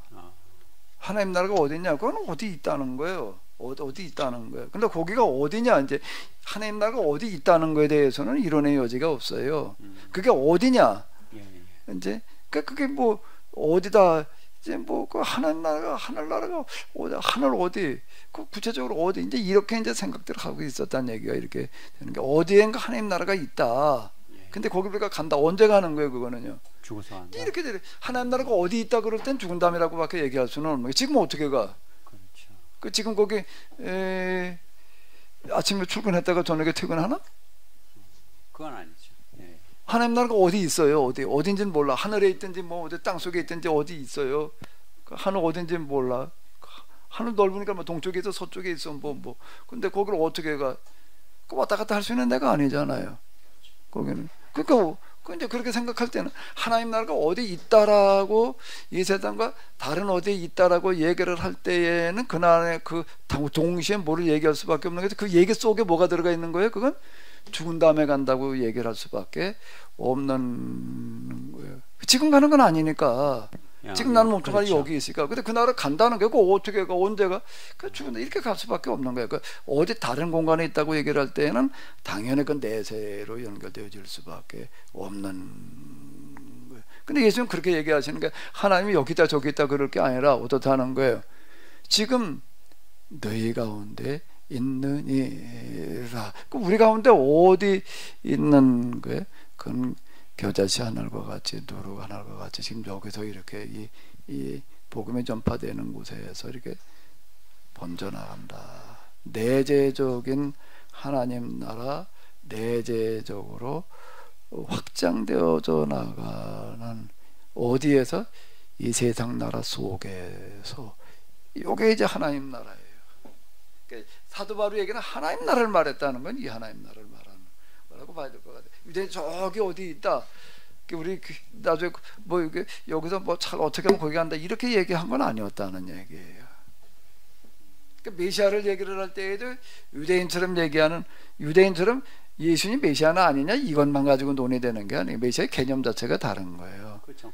네? 그것도 같이 얘기를 해야 되는 거지. 유대인들은 메시아 기다리는데 그들 예수님 메시아를 인정하지 않아. 우리는 예수님 민족 그게 달라. 이렇게만 얘기하면 곤란한 얘기예요. 메시아라는 개념이 다른 거죠. 메시아는 개념이 다른 거예요. 그들 메시아가 오면 다 해결해 준다. 그래도 우리는 어떻게 되는 거예요? 여기서 교자실 누가 심어야 돼? 그 놈을 누가 갖고 해야 돼? 우리가 해야 되는 거예요. 우리가 복음을 전한다는 얘기는 그런 얘기는 복음 신약성에 복음 전한다는 여기서 제가 하나님 나라를 여기에다가 심어가지고 이게 싹이 나서 자라게 해나간다. 이렇게 이해를 해야 된다고요. 근데 이건 저도 지금 돌이켜놓고 그렇게 이해하지를 않았어. 하나님 나라가 어디 있다고? 저기 하늘에 있다고 생각하고 뭐 입신에도 봤다는 사람들 있잖아요. 네, 어디 가보니까 무슨 하나님 나라가 있는데 거기 무슨 꽃이 어떻고 무슨 보석이 어떻고 꽃하고 보석 가지고 얘기를 한다. 또 계시록에 일로 와서 얘기해봐요. 일로 와서 얘기를 해봐요. 갔다 왔는가 보네. 갔다 오는 하나님 나라 좀 어디 얘기를 해봐요. 저 간증 좀 해봐. 하나님 나라 갔다 오는 거. 아니 근데 간증하는 거 들어보면 뭐 여기서 전도도 안 하고 아무것도 안 하는 사람은 개털모자 쓰고 있다 그렇게 얘기도 하잖아요. 네. 네. 그때 가보니까 개털모자 쓰고 있기 때문에. 나는 뭐 안 가봤으니까 몰라요. 나 안 가봤지만 개털모자 안 쓰려고 그렇게 열심히 전도했다며. 네, 그러건 있죠, 그래. 근데 그 장로님이 질문한 거는 혹시 그러니까 유대인들이 그 다윗의 어떤 권위를 세우는 하나님의 나라에 대한 열망 그런 거를 가지고 질문하신 것 같습니다. 아까 다시 저 우리 몽물 목사님 대신 설명해봐. 뭐라고요? 그러니까 정치적인 메시아가 통치하는 그래서 이스라엘이 세계를 주도하는 그러한 하나님 나라에 대한 이상을 꿈꾸고 있는 것이 일단 또 복음서적인 관점이잖아요. 지금 그거를 가지고 이야기하시는 거예요. 그거하고 또 그건 이제 메시아 왕국이고 그거는 유대인들 생각하는 메시아 왕국이고 하나님 나라는 또 다른 얘기예요. 메시아 왕국이고 하나님 나라도 이렇게 얘기하는 건 아니니까 그 조금 구분돼서 얘기를 해야 될 것 같아요. 그건 메시아 왕국이야. 메시아가 오게 돼 우리 이스라엘을 전 세계를 지배하는 제국으로 만들어 놓을 거다. 근데 그게 하나님 나라다 이렇게 말하는 것 같지는 않아.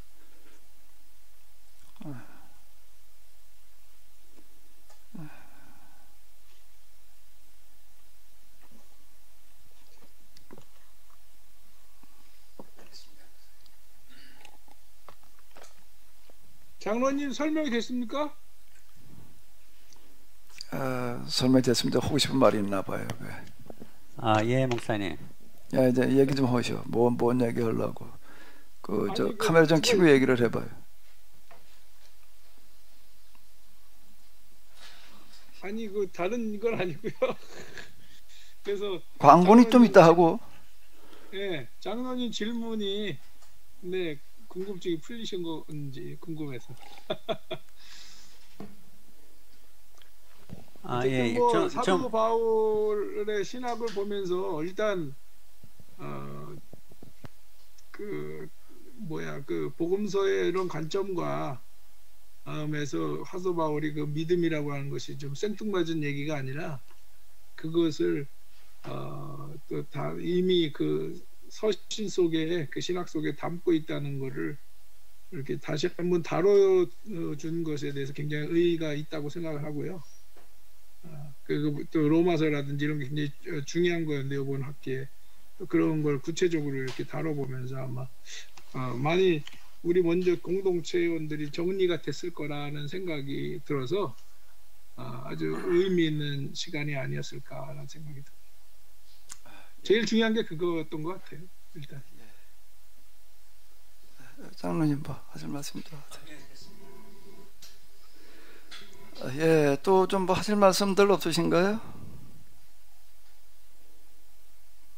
아마 이제 바울 서신 사도행전 바울 서신에 대해서 또 뭐 이렇게 얘기할 수 있는 시간은 아마 이제 앞으로 오늘 마지막 시간일 것 같아요. 또 이걸 가지고 다른 얘기할 시간은 없을 것 같은데. 금방 장로님 얘기하시 이해는 됐는데 정리가 안 된다 그런 거 있으시면.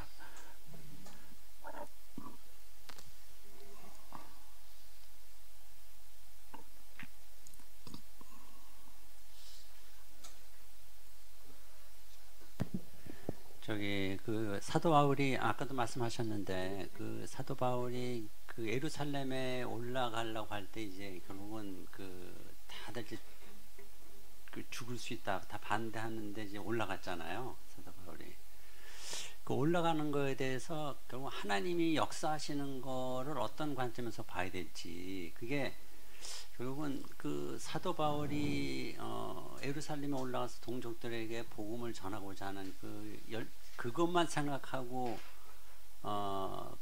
갔을까 아니면 하나님이 함께 하셔서 이런 것들을 더 또 이뤄갈 수 있을 거라고 하는 그런 거를 기대하고 올라갔을지 이제 그런 것들이 조금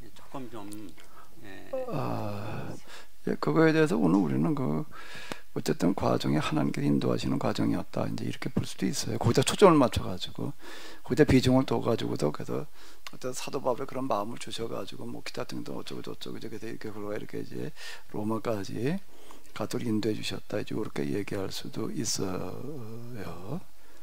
근데 이제 저는 거기다 비중을 둔 게 아니거든요. 거기다 비중을 둔 게 아니고 바울의 고집 뭐 어떻다고 고집이 뭐 아까 뭐라고 그랬지? 나 잊어버렸어요. 뭐라고 그랬어요? 다시 얘기를 해봐. 아까 무슨 고집이라고 누가 그러던데. 마이크 가지고 얘기를 해봐요. 똥꼬집 불통. 여기다가 제가 비중을 맞춰요. 하나님이 인도하시는 과정이었다 이렇게 보지를 않아요. 내가 그렇게 봤어요. 왜 그렇게 봐야 되나? 어디다 초점을 맞춰야 될까요? 바울의 고집불통에다 초점을 맞춰야 될까요? 하나님이 인도하시는 데다 비중을 둬야 될까요? 그거는 이제 우리가 이렇게도 해석해 볼 수 있고 저렇게도 해석해 볼 수가 있어요. 나는 이쪽에다 고집불통에다가 내가 비중을 둔 거예요. 왜 그럴까요? 왜 그랬을까요? 왜 난 그렇게 봤을까요? 하나님과 우리와의 관계는 기계적인 관계나 결정론의 관계가 아니더라는 거예요. 인격적인 관계라는 건데요. 인격적인 관계라는 건데 하나님께서 짧게 펼쳐놓으시긴 하는데 요렇게 해. 내가 허려낸 대로 해. 이게 아니더라는 거예요. 그러니까 제가 이렇게 얘기를 하는데 이제 마음의 일치에서 그 다음에 뭐라고요? 이해의 일치. 이제 제가 이렇게 얘기를 해요. 그럼 이제 하나님의 뜻과 성경 뭐 기타 등등을 이제 통합적으로 이해라는 게 굉장히 중요한 거예요. 여기서는요. 바른 이해에서 하나님께서 우리에게 원하시는 것은 바른 이해. 이게 이해의 일치예요. 제가 먼저 마음의 일치, 그 다음에 뭐라고요? 이해의 일치. 이해라는 게 굉장히 중요한 거예요. 이해를 잘못하게 있으면 그 다음에 안 되는 거예요. 이해를 잘못하고 있으면 뭐가 되는 거야? 오해를 하게 되면 오판이 나오는 거라고요. 오해에서는 뭐가 나온다고요? 오판이 나오는 거예요. 그러니까 이제 하나님께서는 바르게 이해하게 하시고 그 다음에 뭘 하게 하시는 거죠? 바르게 스스로 스스로 결정하고 선택하고 판단하고 행동하도록 하시는 거예요. 그 자율이에요. 자발적으로 움직이기를 원하시는 거예요. 내가 시키는 대로 해가 아니더라는 거예요. 인격이시라는 얘기도 이런 얘기이고요. 그러니까 사도 바울은 지금 충분히 이해를 해봐요. 예루살렘 올라가면 죽는다는 거예요. 하나님께서 지켜주셔도 이렇게 생각하지를 않는 거예요. 그건 그렇게 생각한 게 아닌 거예요. 내가 기꺼이 나는 죽겠다고 로마서에서도 2번이나 반복하고 있잖아요. 그 얘기가요. 9장하고 10장인가?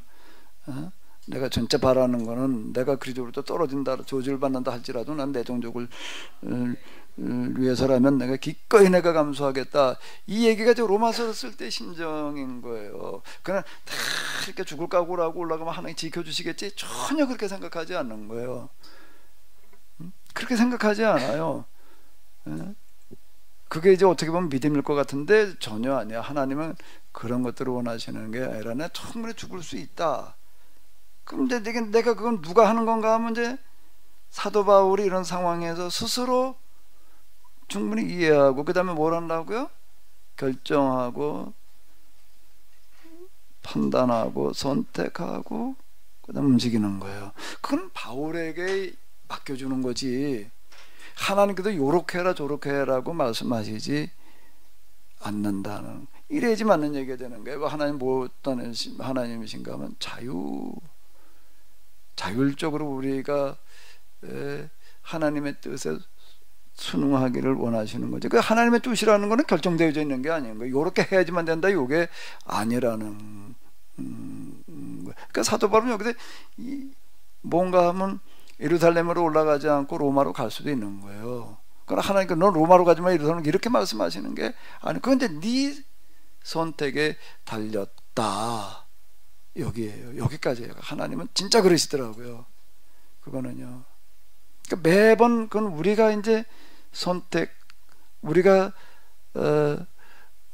결정하고 판단하고, 판단이 먼저겠지.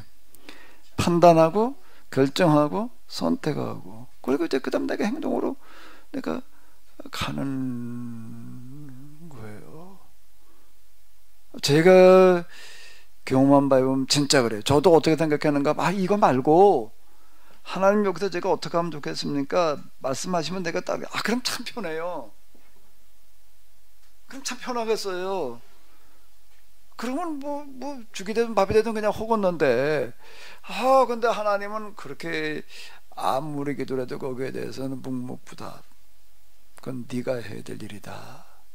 자, 이거예요. 근데 내가 이제 이거를 알아서 해야지 돼. 어떻게 해야 된다고요? 알아서 해야 돼. 어떻게 한다고요? 내가 알아서 해야 돼. 그럼 하나님께서 뭐라고 기도 이렇게 해야 됩니까? 저렇게 해야 됩니까? 그러면 네가 알아서 해. 그렇게 말씀하신다고요. 그런 음성 들으셨어요? 못 들으셨어요?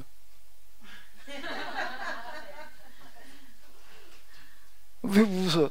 이정선 권사 그런 음성 들었어? 못 들었어? 아니, 그런 음성은 못 들어도 맨날 그렇게 하고 있잖아요. 그렇죠? 왜? 선택은 내가 하는 거니까요. 그래서 그래? 아니면은 선택은 내가 하는 거여서 해? 아니면은 아무리 응답해도 기도에 응답이 안 되니까 했지 뭘? 어떻게 됩니까? 근데 어떻게 하라고 얘기를 해야 안 해? 그게 뭔가 하면 네가 알아서 하라는 얘기였다는 거예요. 그게요.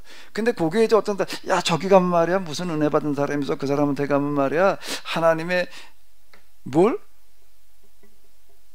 계시를 전해줘. 그 기도 받으러 갔어. 그랬더니 뭐 어떻게 해라 이렇게 해라 저렇게 해라 그런다고요. 그건 아니에요. 하나님은 절대 그렇게. 그러면 결정론이 되는 거예요. 결정론이 되는 거예요. 그건 결정론이 아니에요. 여기는요. 결정론이 아니라 스스로 자율적인 판단과 선택이지요. 그래서 제가 이렇게 바른 이해를 내가 그렇게 강조하는 이게 성립이 되려면은 바른 이해가 중요한 거예요.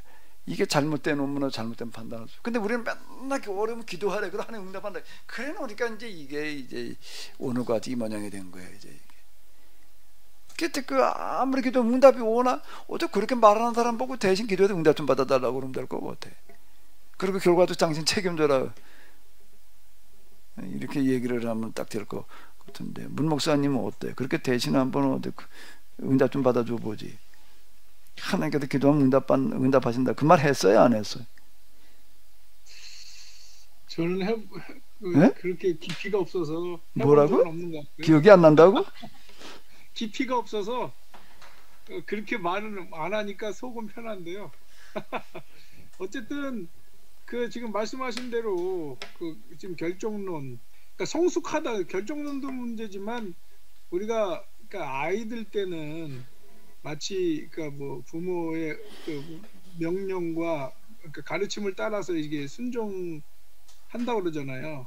그래서 뭐 이렇게 해라 저렇게 해라 뭐 그러지만 우리가 성숙했다는 증거, 저는 이제 그런 걸로도 이렇게 생각을 해보면 성숙했다는 증거는 우리가 스스로 판단할 때 그런 어떤 규범 속에서 그 규범이 계약이라고 한다면 그 규범과 그런 상황 속에서 우리가 스스로 판단하는 거를 하나님은 존중해주고 그걸 성숙하다고 말하실 것 같아요.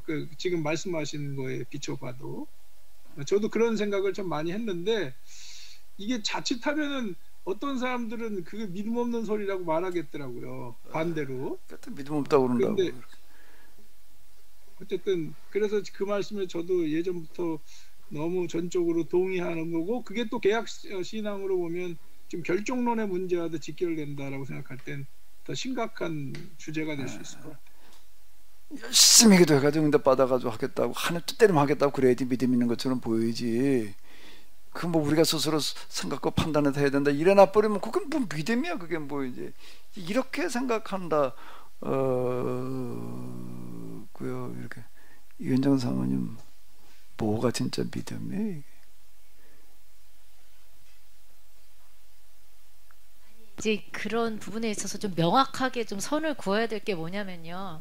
어떤 부분에 있어서는 어떤 모든 것들을 결정할 때 우리의 그 생각과 뭐 이렇게 좀 이렇게 머리 굴리는 그런 부분들에 대해서 어떤 부분에서는 조금 내려놔야 될 때가 있고 또 어떤 부분에 있어서 이렇게 그러니까 이제 머리를 너무 굴리다 보면 또 하나님보다 좀 앞서가지고 이렇게 좀 인간적으로 굉장히 계산이 앞서다 보면은 결국은 나의 이게 계산한 것 때로 안 가니까 그럼 괜히 내가 머리 굴렸네라는 생각이 들 때도 있고요. 그러니까 이제 뭐 또 이러잖아요. 내 뜻과 내 생각과 내 경험과 내 지식을 버리고 온전히 하나님 앞에 집중해서 하나님이 이끌어 가시는 대로 가야 된다. 뭐 이런 거가 있기 때문에 그런 걸 잘 선택하고 판단해야지 될 것 같다라는 생각이 들어요. 머리를 굴리려면 목을 잘라야지 머리가 굴러 갈 텐데 어떻게 굴리지? 머리통을 굴린다는 얘기 아닌가? 뭘 굴린다는 얘기? 목사님 지금 광고 좀 했으면 좋겠는데요. 가만히 있어봐, 왜 자꾸 광고 가지고. 제 가만히 있어봐, 좀 끝날 광고지. 근데 이제 기도와 응답 부분을요, 좀 더 구체적으로 얘기를 하면은요, 이제 이렇게 해야 될 것 같아요. 내 이해와 판단이라는 거에만 의존해 가지고서 이렇게 한다라기보다는 기도하면서 해야 될 일인데, 이건 이제 많은 시행착오를 거쳐 가지고서 이제 얻어지는 그런 건데요. 이래야 되더라고요. 혼자 생각하면서 무슨 판단하고 선택하고 어쩌고 저쩌고 말고 혼자 앉아서 생각하라는 얘기가 아니에요. 제가 얘기를 할 때에는 그걸 어디로 끌고 가라고요? 기도의 자리로 끌고 가는 거예요. 기도의 자리로 끌고 가서 기도하러 가가지고서도 앉아서 혼자 생각이나 하지 말고, 기도하러 가가지고 혼자 생각하고 있는 거하고 기도하는 거하고는 달라요. 생각하는 거하고 기도하는 거하고는 다른데 뭐가 다르죠? 생각하는 것은 머릿속에다 넣고 금방 얘기해서 머리 굴리는 거예요. 예? 머리 굴리는 거고요. 기도하는 거는요 하나님 앞에 다 아뢰는 거예요.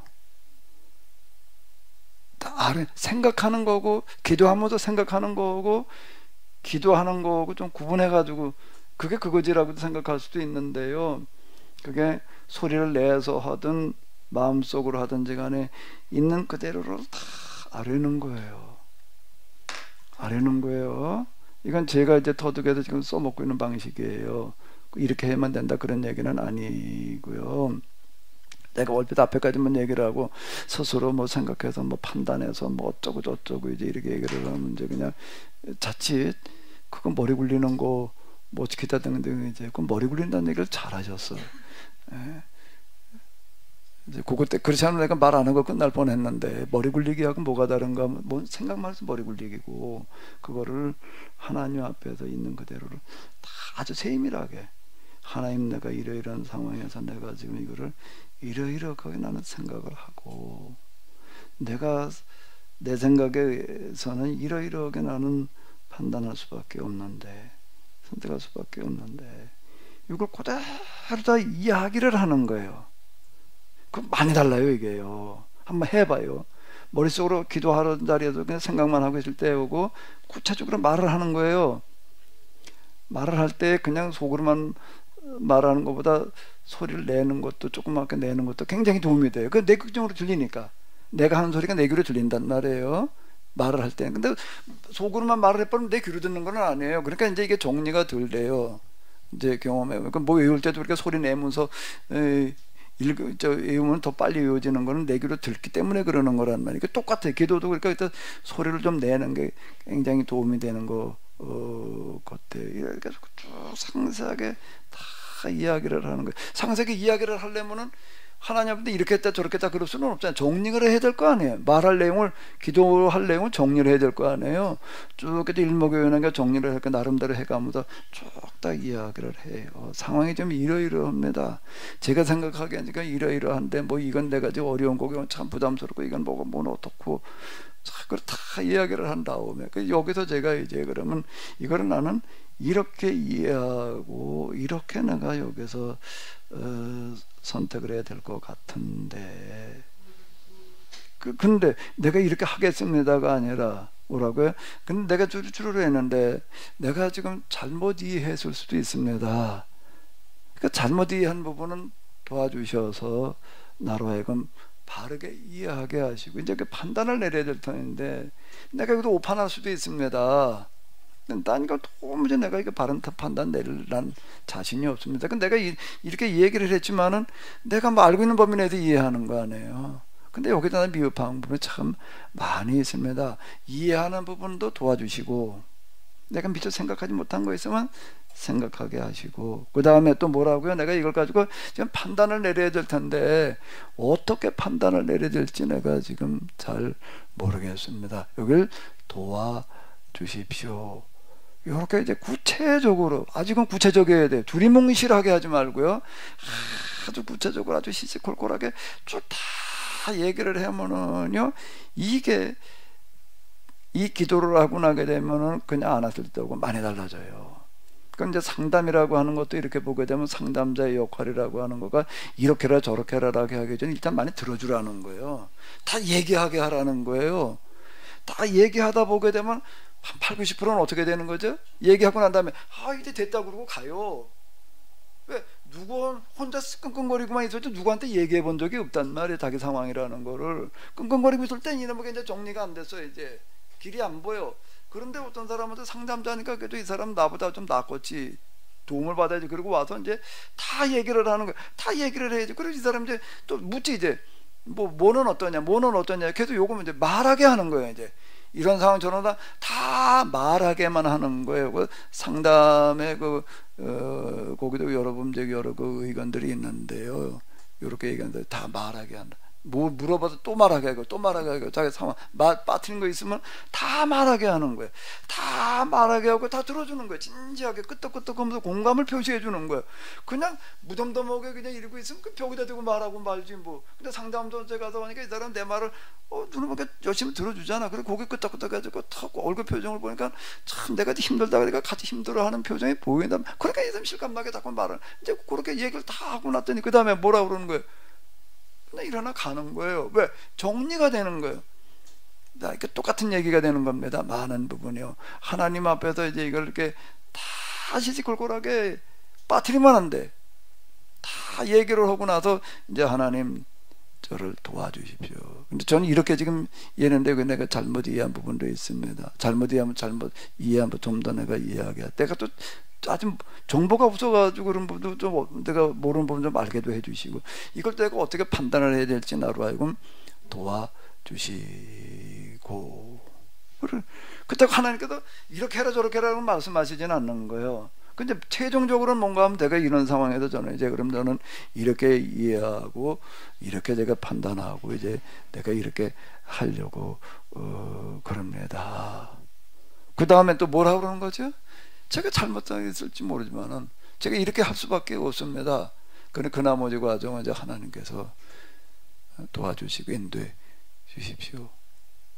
이렇게 제가 그렇게 해요 지금요. 그렇게 하는. 근데 이거를 혼자 앉아서 생각하는 거는 머리 굴리기로 가요. 근데 그걸 어딜 끌고 가라고요? 기도의 자리로 가는 거예요. 그러면은요 이게 어떤 역할을 하는가 하면은요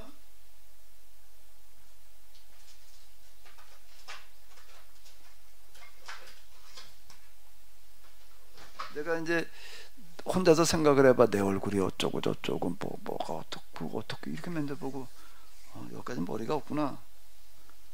코는 좀 뭐라가 좀 뭐가 어떤 거구나 뭐 이렇게 생각한 거 하고 여기다 갖다 이렇게 비춰본 거 하고 어떨까요? 혼자 생각한 거 하고 비춰본 거 하고 달라지는 거예요. 비춰보는 거예요. 그게 이제 기도라는 거는 마치 뭔가 하면 하나님의 거울 앞에 내 문제를 어떻게 한다는 거예요? 그거 들춰놔야지 비춰지는 거예요. 이게 안 들춰놓은 건 안 비춰지는 거예요. 그러니까 이게 다 말을 해야 된다는 얘기는 제가 얘기를 하는 거 이겁니다. 다 얘기를 해놓는 거예요. 그러면 그게 이제 어떤 역할을 하는가 하게 되면 뭐와 같다는 거예요? 하나님은 나에게 있어서 거울과 같은 역할을 하셔서 이제 그냥 이렇게 생각하는 거고 비춰진 걸 보는 거하고는 뭐가 다르죠? 객관화가 되는 거예요. 주관적인 생각에서 이걸 객관화시키는 방식이 이거더라. 그 주권은 주관적인 판단에 빠져버릴 수 있어요. 주관에 함몰될 수가 있다고. 그거를 객관화시켜야 되잖아요. 객관화시키게 된 다음에 도움을 내 의견을 들어보는 거야. 네 생각은 어떠냐? 나 이런 생각하는데 그것도 객관화시키는 거예요. 딴 사람 의견을 들어보는 게 객관하거든요. 객관한 내 의견을. 근데 그거는 이제 그 사람들의 의견도 필요하면 들어봐야 될 이유가 있어요. 그 다음에 최종적으로다가는 뭐가 필요한 거죠? 그 다음에 하나님께서는 그런데 필요한 경우에는 정말 필요한 거 하나님께 직접 말씀하실 경우도 있어요. 근데 그런 경우는 꼭 필요할 때 아니면은 그렇게 하지 않으세요. 그래서 여기서 필요한 것들을 비추시고 깨달아 알게 하시죠. 제가 이제 이렇게 쭈루루 이렇게 보게 되면 책을 쓸 때도 그렇고, 이건 하나님께서 도와주셨다라고 이렇게 생각하는 거는 뭔가 하게 되면은요, 난 그분에 대해서 모르고 있었어요. 그런데 뭘 어떻게 해가지고 그 책을 내가 알게 해야 되는 경우가, 내가 마가복음 쓸 때에도 그렇고 우리 저 3.1운동사 이거 쓸 때에도 그렇고요. 난 마가복음 쓸 때에 이게 왜 기독교가 이 모양이 되느냐, 초대 교회들의 교부들이 문제였다 말에 이걸 좀 쓰고 싶은데 그걸 내가 어떻게 써? 초대 교부들이 마가복음 본문에 어떻게 생각하는지가 있긴 있는데 그걸 어떻게 다 있냐고. 근데 집에 거기 웬만한 거 다른 애가 다 많았어요. 초대 교부들의 글들을 거기다가 가지고 있다고. 책으로도 가지고 있고 그 다음에 DVD로도 가지고 있어요. 근데 그걸 다 읽으려면은 이게 어느 세월에 그걸 다 읽어. 그건 또 다 영어로 돼 있는데, 근데 뭘 어떡하다가 이렇게 보니까는 무언 책이 근래에 나왔는가라고 해도 미래의 뚜루대학에서 신학자들하고 컴퓨터 전문가들하고 모여가지고서 뭐를 하는가라고 하게 되면 초대교회 교부들의 글을 갖다가 컴퓨터에 다 입력시켜 놓고서는, 그건 컴퓨터가 있기 때문에 가능한 거예요. 고성능 컴퓨터에다 다 입력시켜 놓고서는 이 사람들이 마가복음 1장 1절에 대해서 얘기한 거 그래 놓으면 마가복음 1장 1절에 누군 뭐라고 그러니까 누구 이게 다 나오는 거예요, 이게요. 그러니까 난 한눈에 그런 책이 나왔어요. 그래가지고 내가 마가복음을 쓴 거예요. 마가복음. 그럼 내가 그걸 쓰면서 그 책이 난 있는 줄 모르는 거예요. 누구한테 나한테 알려준 것도 아니고 이걸 뭘 어떻게 해야 되나 하고 이것저것 검색을 하다가 보니까는 인터넷 어디서 이제 눈에 띈 거예요. 근데 그 책 때문에 그게 가능했던 거예요. 그래서 내가 참 하나님께서 이 책을 나라고 알게 하셔서 내가 이게 가능했다. 그 짧은 시간 내에 그 가능한 거. 그래가지고 거기 어거치는 뭐라고 그랬다, 누군 뭐라고 그랬다. 그때가 이게 그 책 때문에 가능했던 거예요. 그 하나님께서 도와주시는 방법들이 이런 게 있는 거 같아요. 그 기도라는 게 있어야 되는 거지. 기도하지 않고 하면 뭘 하는 거라고요? 머리통 굴리기. 머리통을 제대로 굴리려면 어떻게 해야 된다고요? 잘라야 돼. 잘라야지 굴러가지고 모가지 붙어가지고 어떻게 굴러가 머리통에. 제대로 굴러가지도 않아. 그 머리 굴려봐요. 거기야. 그걸 제대로 굴리면 목 잘라요. 자, 그거 말고 목 잘라도 제대로 안. 그 목이 또 이렇게 된 거란가? 이게 목 잘라도 제대로 안 굴러가요. 굴러가도 그건 뭐 답이 나올 때도 없고. 하나님 앞에 이렇게 해주십시오 말고, 그것도 우리 해주십시오 이렇게 구해서 그거 말고, 이게 지금 되게 해주십시오 이거 말고 다 드러내놓고 바르게 이해하고 판단하고 선택하고, 또 그 다음에 선택했다고 다가 아니야. 내가 그렇게 선택을 하고 결정을 하고 하려고 이게 내가 제대로 해낼 자신도 없고 능력도 없습니다. 내가 이걸 또 잘 할 수 있도록 도와주시고 또 그리고 이렇게 내가 했다라고 하더라도 이게 다가 아닌데 그 나머지는 하나님께서 인도해.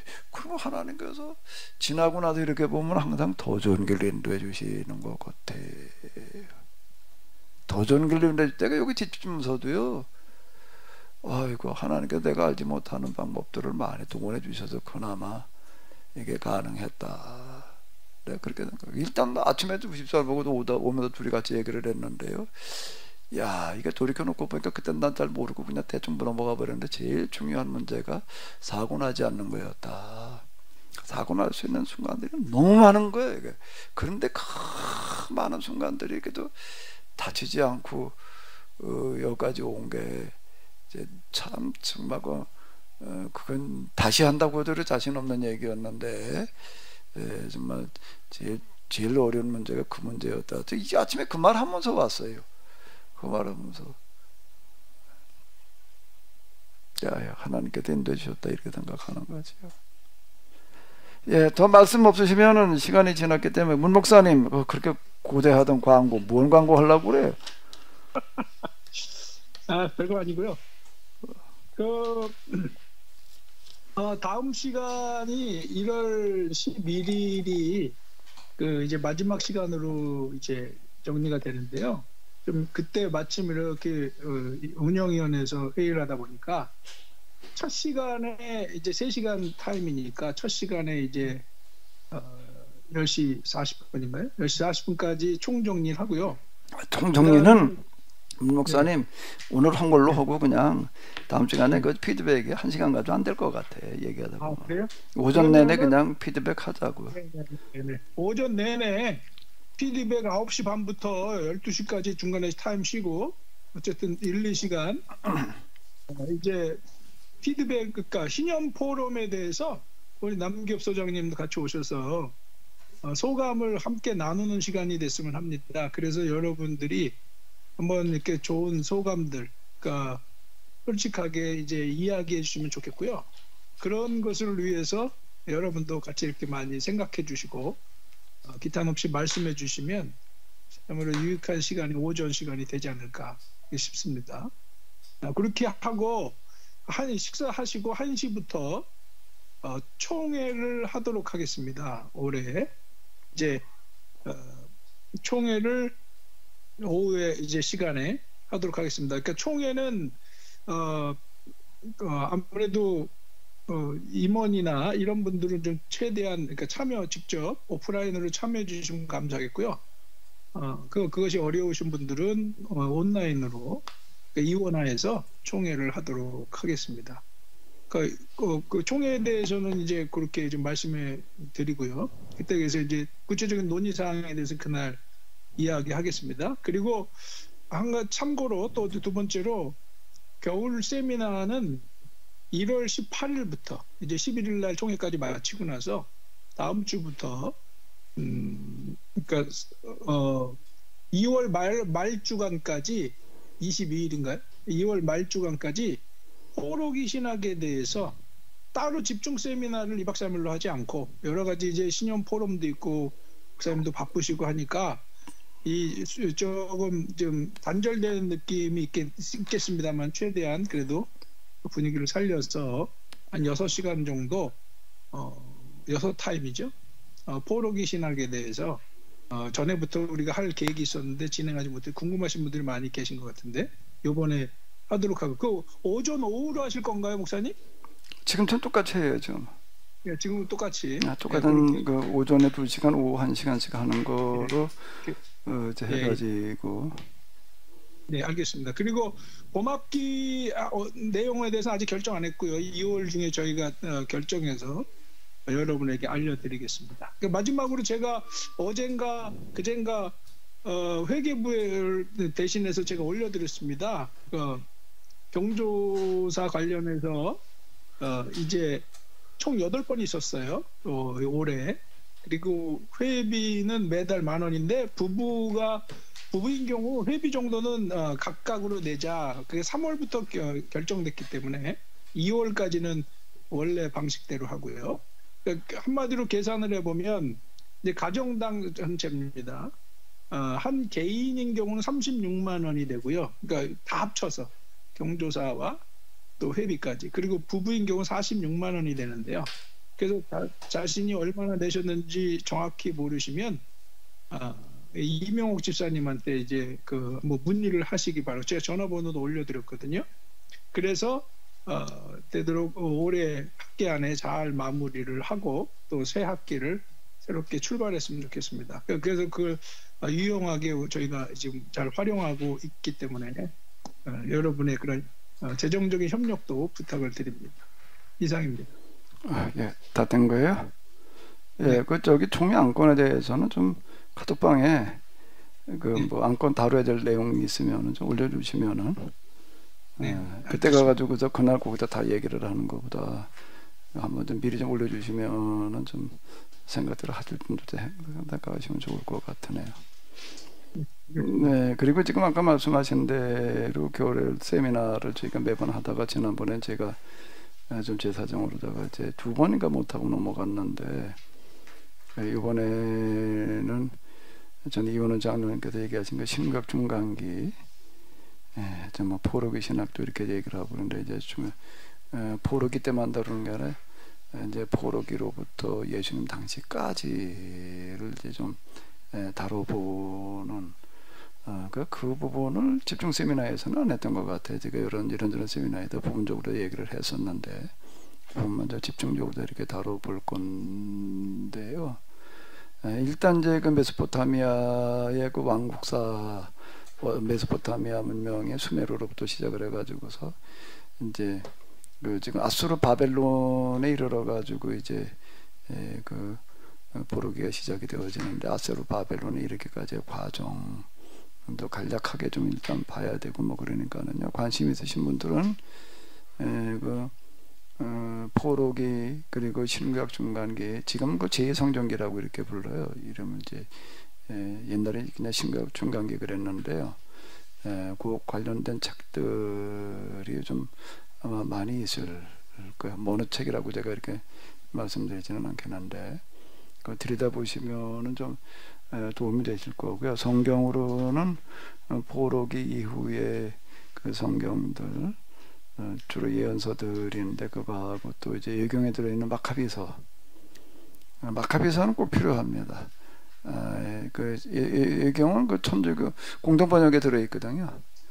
공동 번역이라는 그 성경에 예경이 들어있기 때문에 그중에 마카비서는 좀 아마 보시는 게 좋을 것 같아요. 그렇게 좀 봐주시면 좀 도움이 될 것 같습니다. 예, 이제 달리 뭐 얘기가 없으신가요? 예, 없으시면은 우리 저 문 목사님 총무로 고생이 많으셨는데 우리 기도하시고 마치도록 하겠습니다.